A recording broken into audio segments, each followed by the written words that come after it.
Sir ఇప్పుడు గతంలో మైనార్టీలకి 5% reservation ఇచ్చిందని చెప్పి వైఎస్ఆర్ 5% రిజర్వేషన్ ఇచ్చారని చెప్తారు, పదే పదే చెప్తారు. టీడీపీ పార్టీ ఏం చేసింది మైనార్టీలకి? దీంట్లో మీరు అడిగిన ప్రశ్నకు కొద్దిగా బ్యాక్గ్రౌండ్ నేను కూడా చెప్పాలి, మీరు కూడా పదే పదే ఇప్పుడు కూడా చెప్తారు ప్రతిసారి. మైనార్టీలకి 5% రిజర్వేషన్ ఇచ్చి విద్యా వైద్య రంగాలలో అభివృద్ధి చేసిందంటే కారణం వైఎస్ఆర్ చేశారని చెప్తారు. దానికి టీడీపీ అలాగే ఏదన్నా మైనార్టీలకి చేసిందా? దానికి ఒక 2 నిమిషాలు నేను ఆన్సర్ ఇవ్వాలి.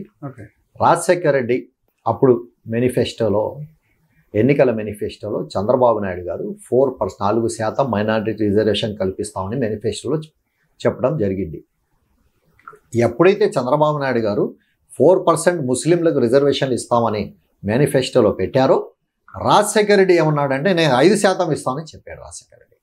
అప్పుడు మన ప్రభుత్వం అధికారంలో ఉంది, అధికారంలో ఉన్న ప్రభుత్వానికి కొంత వ్యతిరేకత ఎక్కడైనా వస్తుంది. ఆ వ్యతిరేకతతో మన ప్రభుత్వం పోయి రాజశేఖర్ రెడ్డి ఏదైతే అబద్ధాలు చెప్పాడో, కాంగ్రెస్ పార్టీ అప్పుడున్న అబద్ధాలు చెప్పి, మాయా మాటలు చెప్పి, పాదయాత్రలు చేసి, అది చేసి ఇది చేసి, చంద్రబాబు నాయుడు ఏం చేయలేదు, మేమైతే మీకు బంగారపు ఇళ్ళు కూడా ఇచ్చేస్తాం, బంగారు పళ్ళాలు ఇస్తామని రాజశేఖర రెడ్డి నమ్మబలికాడు.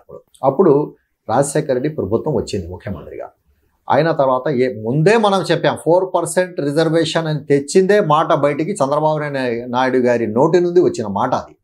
దానికి రాజశేఖర రెడ్డి 5% ఇచ్చాడు. ఏ విధంగా ఇచ్చాడు? ఇచ్చినట్టు ఉండాలి కానీ అది వాళ్లకు చెందకూడదు అనే విధంగానే ఇచ్చాడు. ఇప్పుడు కూడా అదే మాట మాది. ఎలాగంటే అప్పుడు ఇక్కడ అసెంబ్లీలో ఫుల్ మెజారిటీ రాజశేఖర రెడ్డికి ఉంది, కాంగ్రెస్ పార్టీకి ఉంది. అలాగే అక్కడ పార్లమెంట్లో బ్రహ్మాండమైన మెజారిటీతో కాంగ్రెస్ ప్రభుత్వం ఉంది. మరి 5% రిజర్వేషన్ ముస్లింలకు ఇవ్వాలని నీ హృదయపూర్వకంగా రాజశేఖర రెడ్డి అనుకుంటే చట్టబద్ధత ఎందుకు చేయలేదు? దాన్ని ఇక్కడ అసెంబ్లీలో పాస్ చేసి పార్లమెంట్లో ఎందుకు పెట్టలేదు? కేవలం ఒక చిన్న జీవో ఇచ్చి ముస్లింలకి రాష్ట్రంలో 5% రిజర్వేషన్ ఇస్తున్నామని దానికి దొడ్డిదారిన మళ్ళీ హైకోర్టులకి, సుప్రీంకోర్టులకి పంపించిన ఘనత రాజశేఖర రెడ్డి. అంటే 5% అమలు కాలేదంటారు? అమలు అయినట్టు ఉండాలి, అటు కోర్టులో మొగ్గుతూ ఉండాలి. ఇప్పుడు కూడా స్టిల్ ఏదైతే రాజశేఖర రెడ్డి పేరు చెప్పుకొని జగన్మోహన్ రెడ్డి వచ్చాడో, ఈ జగన్మోహన్ రెడ్డి 5 years పాలనలో కూడా ఈ 5% అనేది సుప్రీంకోర్టులో ఉన్న అంశం ఇది. దానికి జగన్మోహన్ రెడ్డి నాన్న ఏదైతే 5% రిజర్వేషన్ జీవో ఇచ్చాడో దానిపై ఛాలెంజ్లు చేసి వీళ్లే కాంగ్రెస్ పార్టీ వాళ్ళే అప్పుడు కోర్టులకు వెళ్ళారు.